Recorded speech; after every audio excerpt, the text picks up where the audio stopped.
আমার আল্লাহ যদি আমার উপর সন্তুষ্ট হয়ে যায়, আমাদের আর কিছু লাগে? আর কিছু লাগবে? এটাই তো আমাদের এক্সপেকটেশন, এটাই তো আমাদের কামনা বাসনা, এটাই আমাদের ইচ্ছা যে আমার আল্লাহ আমার উপর সন্তুষ্ট হবেন। এটা হচ্ছে পরিপূর্ণ স্তর রিজিকের।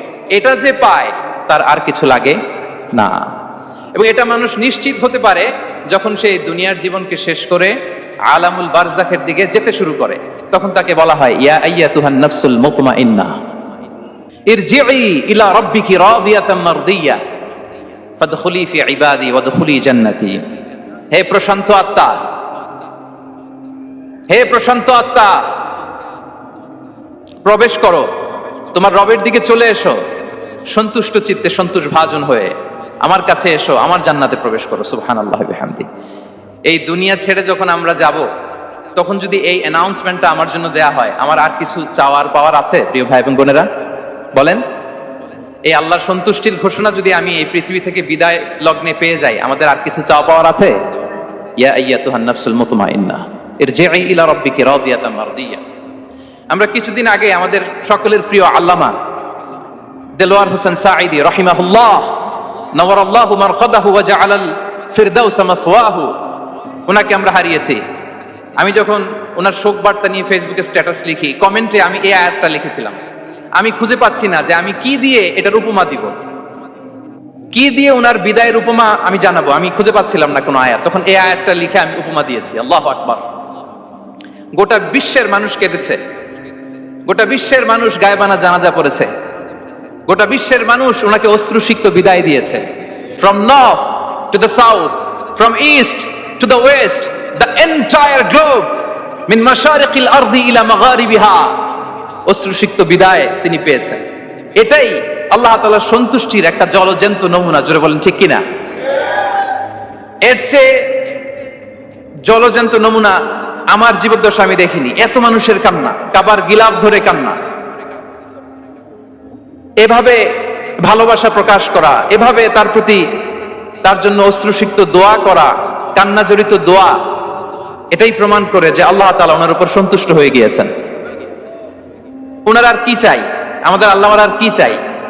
আর কিছুর দরকার নাই, ঠিক কিনা? এই যে পরম সৌভাগ্য, এরকম বিদায় নিতে পারা, এটা পরম সৌভাগ্য। আমরা আল্লাহর জন্য দোয়া করি, আল্লাহ তাআলা সারা জীবন তিনি যেমনি কোরআনের বার্তাকে গোটা বিশ্বব্যাপী পৌঁছে দিয়েছেন, তার কবরটাকে আল্লাহ তাআলা কোরআনের নূর দিয়ে আলোকিত করে দেখ। কোরআনকে আল্লাহ তাআলা তার কবরের সাথী বানাক। কোরআনকে আল্লাহ তাআলা তার কিয়ামতের দিন, in the day of judgement, তার পক্ষে শাহাদাতকারী হিসেবে কবুল করুন। সম্মানিত ভাই এবং বোনেরা, আল্লাহ তাআলার সন্তুষ্টি পরিপূর্ণ রিজিক। এটা হচ্ছে পরিপূর্ণ, দ্য কমপ্লিট রিস্ক। তাহলে আমরা যেটা ভাবি অর্থ, আমরা যেটা ভাবি সম্পদ, এটা রিজিকের সর্বনিম্ন স্তর। সর্বোচ্চ স্তর হচ্ছে fitness, physical and mental fitness. সর্বোত্তম স্তর হচ্ছে পুণ্যবান স্ত্রী, নেককার সন্তান। আর পরিপূর্ণ স্তর হচ্ছে আল্লাহ তাআলার সন্তুষ্টি। হাদিসে সবরকে বলা হয়েছে সবচেয়ে প্রশস্ত স্তর। as-sabr, পেশেন্স, ধৈর্য।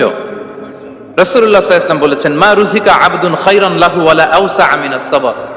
সবরের চেয়ে কোনো প্রশস্ত নেয়ামত, প্রশস্ত রিজিক আল্লাহ তাআলা কোনো বান্দাকে দেয়নি। ধৈর্য। আমাদের অনেকের ধৈর্য কম। আপনাদের কি অবস্থা? ধৈর্য আছে তো?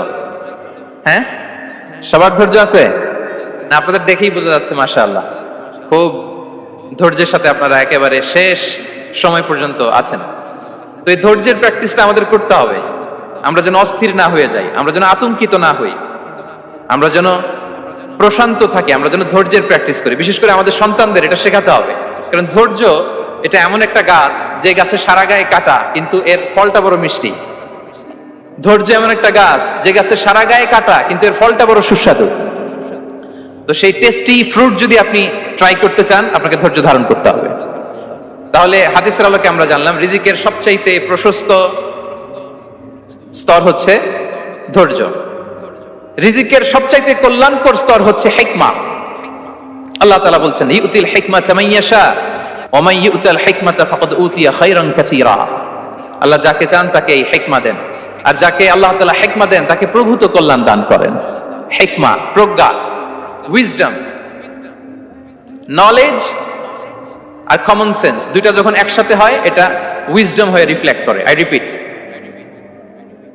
জ্ঞান এবং আকল, নলেজ আর কমন সেন্স, দুইটা যখন একসাথে হয় ওটা হয়ে যায় উইজডম বা প্রজ্ঞা।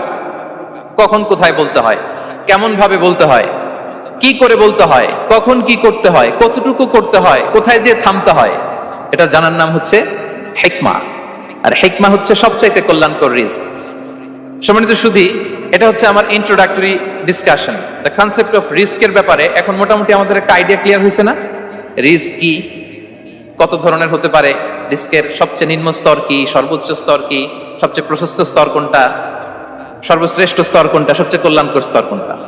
এ পর্যায়ে আমরা জানবো যে এই রিজিকের বন্দোবস্ত কে করেন। কে করেন বলেন তো দেখি? এই রিজিকের বন্দোবস্ত একচ্ছত্র ভাবে আল্লাহ তাআলা এটা নিয়ন্ত্রণ করেন। তিনি রিজিকের মহাব্যবস্থাপক। যে আয়াত দিয়ে আমি শুরু করেছি প্রিয় ভাই এবং বোনেরা, ওমা মিন দাব্বাতিন ফিল আরদি ইল্লা আলাল্লাহি রিজকুহা ওয়া ইয়ালামু মুস্তাকাররাহা ওয়া মুস্তাওদাআহা কুল্লুম ফি কিতাবিম মুবিন।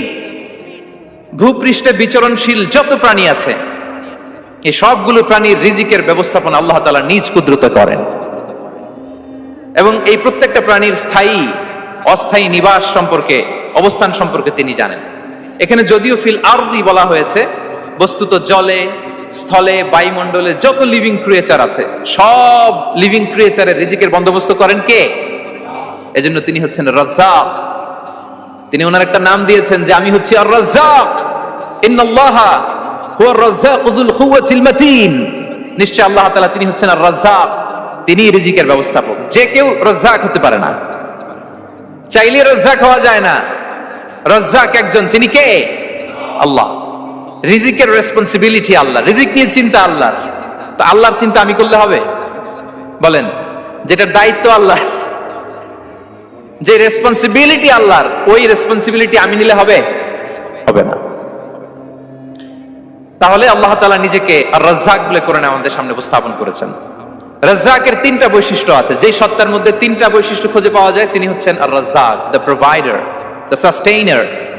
আর রাজ্জাক কোন সেই তিন গুণ? এক নম্বর গুণ হচ্ছে নো ডেফিসিয়েন্সি, তার কোনো অভাব থাকবে না। হু continuously provide sustenance to his creatures, যে লাগাতার, নিয়মিত, প্রতিনিয়ত তার সৃষ্টিকে রিজিক দেন, এবং গোটা বিশ্বকে রিজিক সরবরাহ করতে যে তার ধনভাণ্ডারের 1 ইঞ্চিও কমে না। সুবহানাল্লাহ বিহামদি।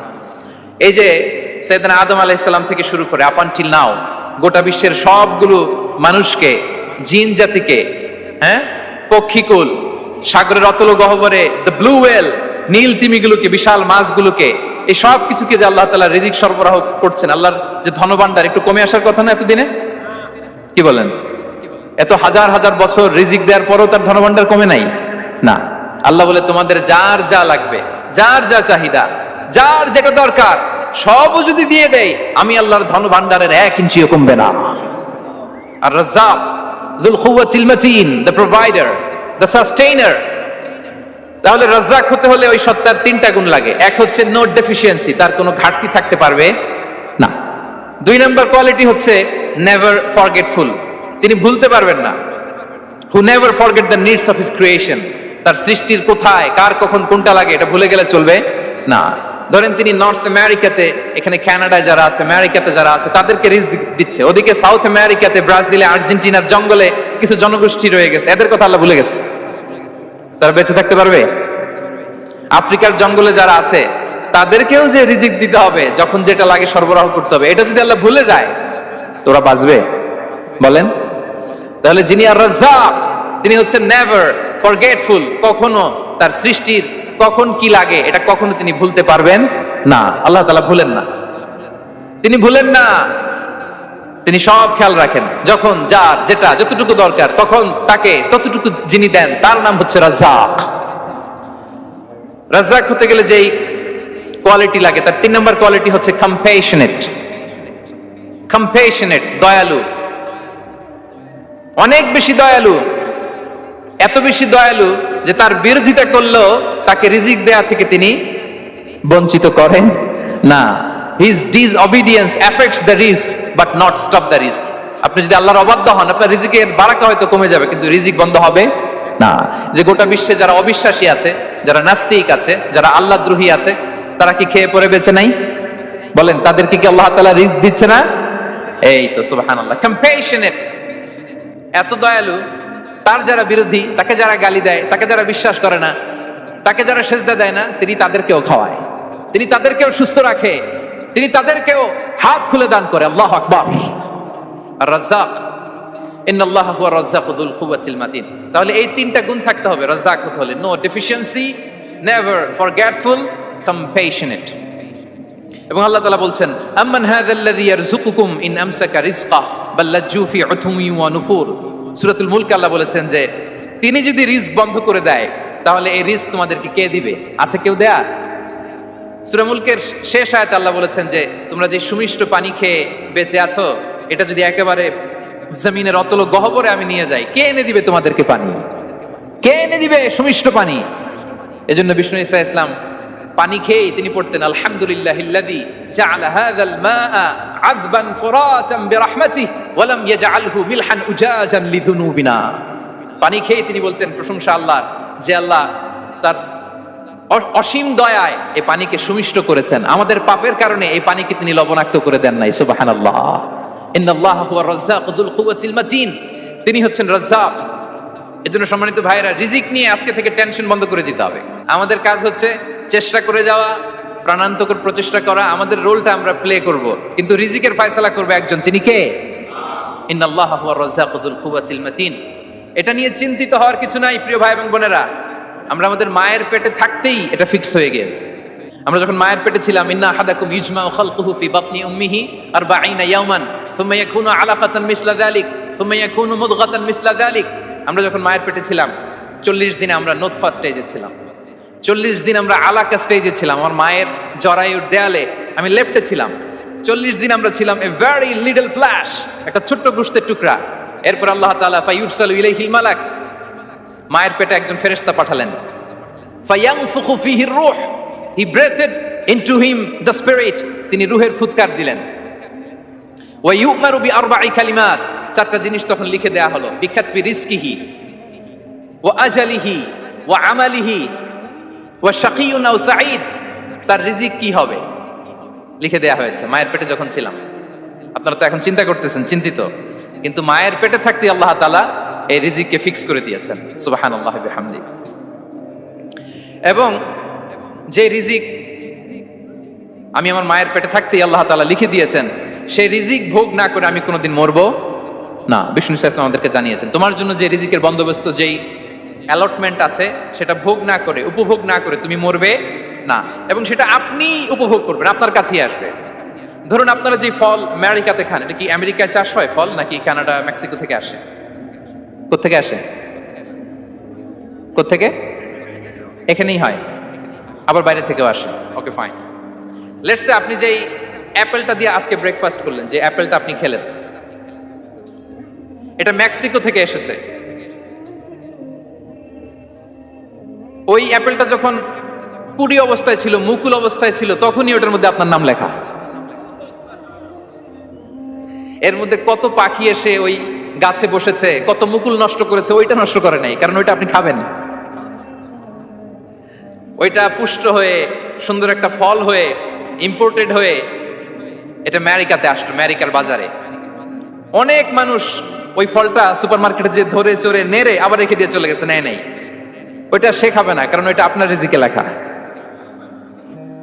ওই ফল আপনি নিয়ে আসলেন, বাসায় অনেকে অ্যাপেল খাচ্ছে, কিন্তু ওই অ্যাপেলটা খাবে না, কারণ এটা কে খাবে? সুবহানাল্লাহ পড়তে পারলেন না মজা করে? আল্লাহু আকবার। আপনার জন্য যে রিজিক নির্ধারিত, এটা আপনিই খাবেন। এর মধ্যে আপনি মরে যেতে পারতেন, বাসা থেকে অন্য কোথাও চলে যেতে পারতেন, কিন্তু না, মরবেনও না, অন্য কোথাও যাবেনও না ওইটা খাওয়ার আগে। This is the essence of risk, this is the essence of provision, sustenance. ইন্নাল্লাহা হুয়া রাজ্জাকু যুল কুওয়াতিল মাতিন। মায়ের পেটে থাকতে নির্ধারিত, ওই ফল কেউ টাচ করবে না up until you try it. This is risk. এই কথাটাই বিষ্ণু ঈসা ইসলাম খুব সুন্দর করে বলেছেন, লা তামুতু নাফসুন হাত্তা তাস্তাকমিলা রিজকাহা। অন্য বর্ণনায় এসেছে লা তামুতু নাফসুন হাত্তা তাস্তাউফিয়া রিজকাহা। মানুষের জন্য যে রিজিকের বরাদ্দ, সেটা উপভোগ না করে, সেটা না খেয়ে ওই মানুষ এই দুনিয়া থেকে বিদায় নিতে পারে না। তাহলে আমার রিস্ক ভোগ না করে আমি মরবো না। এবং এটা যেহেতু আপনার জন্য নির্ধারিত, এটা আপনি পাবেনই। এখন এটা কি হালাল পন্থায় আপনি পাবেন না হারাম পন্থায় পাবেন, দ্যাট ইজ ইউর ডিসিশন। আপনার রিস্ক আপনার কাছে আসবে, এটা নির্ধারিত না অনির্ধারিত বলেন তো? আমি সবার কাছ থেকে শুনবো, রিস্ক কি নির্ধারিত না অনির্ধারিত? ফিক্সড, নির্ধারিত। ফর এন এক্সাম্পল, ধরুন আপনি সারা জীবনে 1 কোটি টাকা ইনকাম করবেন। কয় কোটি? 1 কোটি টাকা ইনকাম করবেন, এটা নির্ধারিত, আল্লাহ তাআলা ফিক্স করে ফেলেছেন, এটা আল্লাহর সিদ্ধান্ত। কিন্তু এই 1 কোটি হালাল পন্থায় আপনি উপার্জন করবেন না হারাম পন্থায়, এটা আপনার সিদ্ধান্ত। So now the decision is years. যদি আপনি পরিশ্রমী হন, যদি আপনি সৎ পথ অবলম্বন করেন, তাহলে ওই 1 কোটি আসবে আপনার কাছে, কিন্তু হালাল পন্থায়। আর যদি আপনি হালাল হারাম মিক্স করেন, টেবিলের উপর দিয়েও নেন নিচ দিয়েও নেন, আসবে কিন্তু 1 কোটি। আসবে কয় কোটি? কথা বুঝে নাই বোধহয়। টেবিলের নিচ দিয়েও যদি নেন, সারা জীবনে আপনি পাবেন কত? 1 কোটি। So now the decision is years. সিদ্ধান্ত আপনার, হালাল পন্থায় উপার্জন করবেন না হারাম পন্থায়। বলেন হালাল না হারাম? হারামের সাথে আমাদের কোনো সম্পর্ক? হারামকে আমরা এই কনভেনশন সেন্টার থেকে না বলে দিলাম, আওয়াজ করে বলুন নো। হারামের সাথে আমাদের কোনো সম্পর্ক? আল্লাহ তাআলার দেয়া বরাদ্দ রিস্ক আমরা হালাল পন্থায় উপার্জন করবো ইনশাআল্লাহ। বলেন। তাহলে মায়ের পেট থেকে নির্ধারিত হয়ে গেল, আমারটা আমি পেলাম, হালাল ভাবে আমি নিব। আরেকটা জিনিস মনে রাখতে হবে যে কেউ কারো রিজিকে ভাগ বসায় না, কেউ না। আমরা অনেকে মনে করি যে আমি ওকে দিলাম, ওকে খাওয়াইলাম, আমি বোধহয় খাওয়াইলাম। না, সে আপনারটা খায় নাই, সে তার রিজিকই খেয়েছে। আমাদের ঘরে আমাদের বন্ধু বান্ধব আসে অনেক সময়, আমাদের ঘরে অনেক সময় অতিথি আসে, তাদেরকে আমরা আপ্যায়ন করি, তাদেরকে খাওয়াই। আসলে সে আমারটা খায় না, সে কারটা খায়? তার নিজেরটাই খায়। বিষ্ণু ইসলাম এটা খুব সুন্দর করে বলেছেন। ওনার কাজিন চাচাতো ভাই আব্দুল্লাহ ইবনে আব্বাসকে একদিন অনেক নাসিহা করছিলেন, করতে করতে এক পর্যায়ে তিনি বললেন, ওয়া আলাম, ইবনে আব্বাসকে বলছেন, ওয়া আলাম আন্না মা আসাবাকা লাম ইয়াকুন লিইখতিআক ওয়া মা আখতাআকা লাম ইয়াকুন লিইউসিবাক। আব্দুল্লাহ, জেনে রেখো, যেটা তুমি পাওয়ার এটা তুমি কোনোদিন হারাবা না,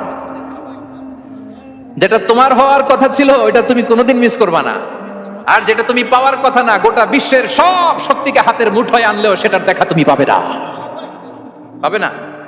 ওয়া আলাম আন্নামা আসাবাকা লাম ইয়াকুন লিইখতিআক ওয়া মা আখতাআকা লাম ইয়াকুন লিইউসিবাক রুফিআতিল আকলাম ওয়া জাফফাতিস সুহুফ। আব্দুল্লাহ, রিজিক নিয়ে চিন্তিত হয়ো না, রিজিক নিয়ে পেরেশান হয়ো না, প্লে ইউর রোল, রিজিক ইজ ফিক্সড। যেটা তুমি পাওয়ার তুমিই পাবা, যেটা তুমি পাওয়ার কথা না, চেষ্টা করেও সেটা তোমার কাছে আসবে না। সম্মানিত সুধী, এ পর্যায়ে আমরা জানবার চেষ্টা করব যে কিসে রিজিক বাড়ে, কি করলে রিজিকে ভরপুর বারাকা হয়, রিজিকের চাবিকাঠি কোথায়, কোন পথে চললে রিজিকে ভরপুর বারাকা হবে, আমার জীবনে বরকত নেমে আসবে রিজিকে। এটা জানতে মনে যাচ্ছে না আমাদের? হ্যাঁ, কষ্ট হচ্ছে আপনাদের? কষ্ট হচ্ছে? তাহলে কি করলে রিজিকে ভরপুর বারাকা হয়, কি করলে আমার জীবনে ভরপুর বারাকা নেমে আসে, এই পয়েন্টটাতে আমরা একটু আলোকপাত করি। যেসব কাজ করলে আমাদের জীবনে রিজিকে আসমানি বারাকা নেমে আসবে, আমাদের রিজিকে আসমানি বারাকা নেমে আসুক, আমরা চাই কি চাই না? সবাই আমরা চাই নিশ্চয়ই। যে কাজ করলে রিজিকে আসমানি বারাকা আসে, এর 1 নম্বর হচ্ছে তাকওয়াল্লাহ, আল্লাহর ভয়। আল্লাহ তাআলা বলছেন, ওয়া মাইয়াত্তাকিল্লাহা ইয়াজআল লাহু মাখরাজা ওয়া ইয়ারযুকহু মিন হাইসু লা ইয়াহতাসিব। যে আল্লাহকে ভয় করে, যে আল্লাহ সচেতন, আল্লাহ তাকে মাখরাজ, মাখরাজ মানে কি জানেন? ওই যে এক্সিট লেখা না এদিকে, এই এক্সিটকে আরবিতে বলে মাখরাজ, মানে কোথাও আটকাবেন না, বের হওয়ার রাস্তা আছে, কোথাও আটকাবেন না, বের হওয়ার রাস্তা আল্লাহ তাআলা অ্যারেঞ্জ করে দিবেন। You will have the way out from crisis. ক্রাইসিসে পড়লে, সংকট মোমেন্টে আল্লাহ তাআলা ওখান থেকে এক্সিটের ব্যবস্থা আপনাকে করে দিবেন। ওয়া ইয়ারযুকহু মিন হাইসু লা ইয়াহতাসিব, এমন জায়গা থেকে আল্লাহ তাআলা রিজিকের ব্যবস্থা করবেন যে সে কল্পনাও করে নাই। এরকম অনেক সময় হয় না যে আমি ভাবিও নাই যে এখান থেকে আমার রিজিকের বন্দোবস্ত হতে পারে, কোত্থেকে যে রিজিক চলে আসলো, এরকম জীবনে মাঝে মাঝে হয় কি হয় না? ব্যবস্থা করেন কে? যারা আল্লাহ তাআলাকে ভয় করে, যারা আল্লাহ সচেতন, তাদেরকে আল্লাহ তাআলা স্পেশাল রিজিক দিয়ে ধন্য করেন। তাকওয়াল্লাহ। পুরো কোরআনের মূল শিক্ষা কি? পুরো ইসলামের এসেন্স কি, জিস্ট কি, সারাংশ কি যদি আমাকে জিজ্ঞেস করা হয়, আমি বলবো তাকওয়াল্লাহ, আল্লাহর ভয়, আল্লাহর সচেতনতা। আল্লাহ ইজ ওয়াচিং মি, আল্লাহ ইজ অবজার্ভিং মি। আল্লাহ তাআলা আমায় দেখছেন, আমি যাই করি না কেন, দরজা বন্ধ করে, জানালা বন্ধ করে, সব বন্ধ করেও যদি করি, পৃথিবীর সবার চোখ ফাঁকি দেয়া গেল, আল্লাহর চোখ ফাঁকি দেয়া যায়? পুলিশের চোখ ফাঁকি দেওয়া যায়, সিকিউরিটির চোখ ফাঁকি দেওয়া যায়, আমার সাথে বন্ধুদের চোখ ফাঁকি দেওয়া যায়, ফাঁকি দেওয়া যায় না একটা মহান সত্তার চোখ। তিনি কে? এই যে সেন্সেশন, অনুভূতি, দিস ইজ তাকওয়া। এই অনুভূতিটার নামই হচ্ছে তাকওয়া, যে আমি যাই করি, যেভাবে করি, যখন করি, কেউ দেখে না কিন্তু দেখে কে? কেউ যেটা দেখে না সেটা দেখে কে? দিস ইজ তাকওয়া। এই তাকওয়ার চর্চা যার মধ্যে আছে তার রিজিকে বারাকা নেমে আসবে। আমরা যেন তাকওয়ার চর্চা করি, আমাদের ছেলে মেয়েদের জন্য এটা শেখাই যে কেউ দেখে না বাবা, কিন্তু আল্লাহ দেখে। ছোটবেলা থেকে যদি আমাদের সোনামণিদের ব্রেইনে এই তাকওয়াল্লাহ নামের এই সফটওয়্যারটা ইনস্টল করে দেই, আর কোনোদিন সে বিপদগামী হবে না, পথচ্যুত হবে না। ওই ছেলেকে দিয়ে আর পৃথিবীতে অন্যায় করানো যাবে না, সে পাপ কাজ করবে না, সে অন্যায় কাজ করবে না, সে অন্যের রাইটস নষ্ট করবে না, সে দুর্নীতি করবে না, সে ঘুষ খাবে না, সে সুদ খাবে না। শুধু দুর্নীতি দমন কমিশন দিয়ে দুর্নীতি বন্ধ করা যায় না, এই তাকওয়া আল্লাহর সফটওয়্যার ইনস্টল করে দিতে হবে। তাহলে এক নম্বর হচ্ছে তাকওয়া। আল্লাহর ভয় যেন আমরা আমাদের হৃদয়ে রাখি। যাদের হৃদয়ে আছে আল্লাহর ভয় তারা কভু পথ ভুলে যায় না। কি অসাধারণ কথা! তাহলে এক নম্বরে তাকওয়া আল্লাহ। দুই নম্বর আত-তাওয়াক্কুল আলাল্লাহ, to put your trust on Allah, to depend on Allah, আল্লাহর উপর ভরসা রাখা। আমরা ভরসা রাখি কার উপর? আওয়াজ করে বলুন, কার উপর? আমরা আমাদের ভরসা রাখি আল্লাহর উপর, কার উপর ভরসা রাখি না, ভরসা একজনের উপর। বিষ্ণু ইসলাম বলেছেন, লাউ আন্নাকুম তাওয়াক্কালুনা আলাল্লাহি হাক্কা তাওয়াক্কুলিহি লা রাযাকাকুম কামা ইয়ারযুকুত তায়র তাগদু খিমাসান ওয়া তারুহু বিতানান। পাখি যেমনি আল্লাহর উপর তাওয়াক্কুল করে, তোমরা যদি এমনি তাওয়াক্কুল করতে পারো, তাহলে পাখিকে আল্লাহ যেমনি রিজিক দেয়, তোমাদেরকে আল্লাহ তাআলা তেমনি রিজিক দিবেন। পাখি কি করে ভাই? সকালবেলা তার বাসা থেকে কিচির মিচির রবে, হ্যাঁ, দিক বিদিক ছুটে বেড়ায়, ছুটতে থাকে মাইলকে মাইল।